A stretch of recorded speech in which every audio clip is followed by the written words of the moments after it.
గారికి పవన్ సార్ గారికి నా సహా ఉపాధ్యాయులందరికీ శుభోదయం. పిల్లలందరికీ శుభోదయం. పిల్లలు అందరికీ బాలల దినోత్సవ శుభాకాంక్షలు. ఈరోజు బాలల దినోత్సవం కదా, అందరూ చాలా సంతోషంగా జరుపుకోవాలి. అందరూ మీకోసం మన ఉపాధ్యాయులందరూ ప్రేయర్ చేసి చూపించారు. అందరికీ నచ్చిందా? బాలల దినోత్సవం నవంబర్ 14th ఎందుకు జరుపుకుంటాం ఎవరికైనా తెలుసా? జవహర్లాల్ నెహ్రూ పుట్టినరోజు సందర్భంగా జరుపుకుంటాం.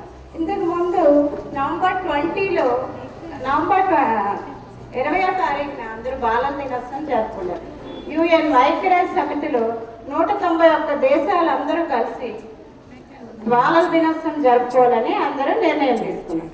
అలాగే అందరూ అదే డేట్న జరుపుకుంటారు. 1964లో నెహ్రూ మరణించారు, పరమపదించారు. ఆయన చనిపోయిన తర్వాత ఆయనకి పిల్లలంటే చాలా ఇష్టమని ఆయన చనిపోయిన రోజు నుంచి మన దేశంలో బాలల దినోత్సవం జరుపుకుందామని నవంబర్ 20 నుంచి నవంబర్ 14కి ఆయన పుట్టినరోజు సందర్భంగా బాలల దినోత్సవం జరుపుకుంటాం.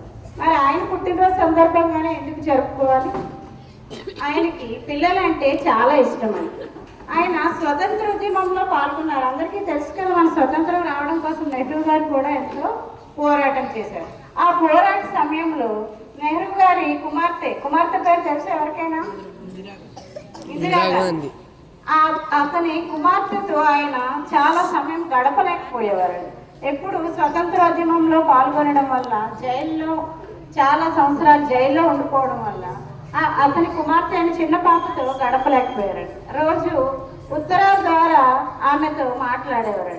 ఆ ఉత్తరాల ద్వారా ఆమెతో మాట్లాడడం వల్ల అతని వాళ్ళ పాప బాల్యాన్ని ఆయన చూడలేకపోయారు. కాబట్టి తర్వాత ప్రధానమంత్రి అయ్యాక, ప్రధానమంత్రి అంటే ఎంతో బిజీగా ఉంటారు కదా, కానీ ఏదో ఒక సమయంలో ఖాళీ చూసుకొని పిల్లలు కలవడానికి వెళ్ళేవారండి.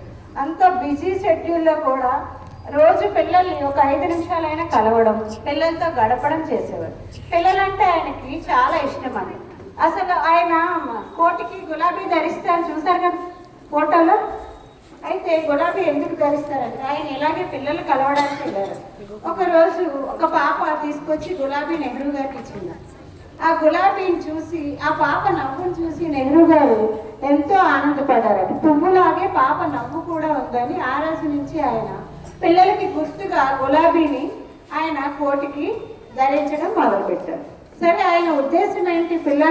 పిల్లలందరూ నేటి బాలలే రేపటి పౌరులు. పిల్లలందరూ బాగా విద్యార్థి దశలోనే బాగా చదువుకొని అభివృద్ధి చెందితే మన దేశం అభివృద్ధి చెందినట్టుగా ఆయన భావించారు. మరి ఆయన కన్న కళని మనం సాకారం చేయాలి కదా. సాకారం చేయాలంటే ఏం చేయాలి? అందరూ బాగా చదువుకొని ఉపాధ్యాయుల్ని గౌరవించాలి, తల్లిదండ్రులను గౌరవించాలి. నెహ్రూ గారి కన్న కళ ఏంటి?